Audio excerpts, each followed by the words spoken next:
Road to Caster numéro 1. Voyons ce qu'un casseur doit savoir avant même de rentrer en game. On peut découper ça en deux grands arcs en mode Zoro vs King et Luffy vs Kaido. Le premier, c'est l'analyse.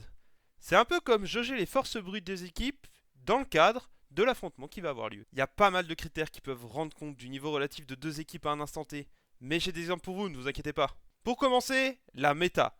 Les champions et personnages forts sur le patch sur lequel le match a lieu. Simid par exemple, c'est la méta des match control. Ça veut dire qu'on risque d'avoir beaucoup de prio sur les match control. Et donc que les mid laners qui jouent des champions plus aggro ou assassins vont potentiellement se retrouver plus en difficulté.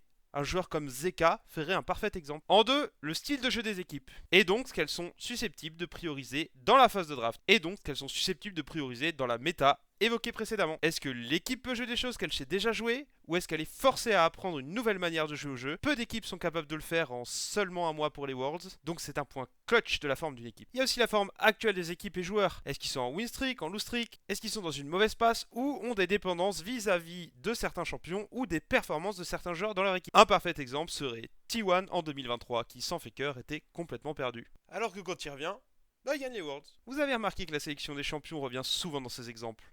C'est parce que c'est une partie très importante du jeu en lui-même. À la manière des coups d'ouverture aux échecs, c'est la phase de draft ou phase de pick and ban qui va donner les outils à votre équipe favorite pour gagner la game d'une certaine façon. Mais pas d'inquiétude, on parlera de draft très prochainement sur la chaîne. On vient de parler d'analyse et la seconde partie de cet arc serait donc le scénario. Et oui, si vous connaissez le chef, vous savez que le fameux qu'est-ce que ça raconte est très important. Les grands matchs sont faits de grands joueurs, mais surtout de grands enjeux, avec de belles victoires à raconter, des storylines passées, présentes ou futures à suivre. Imaginez-vous un match de foot entre Messi et Ronaldo dans leurs équipes actuelles. Ce sont des grands joueurs, mais les équipes actuelles ne sont pas chargées d'histoire comme les Barça Real de l'époque. C'est exactement le même principe. Le premier point est l'histoire entre deux structures. Est-ce qu'elles sont rivales? Est-ce que se sont déjà affrontées auparavant? Quels en ont été les résultats?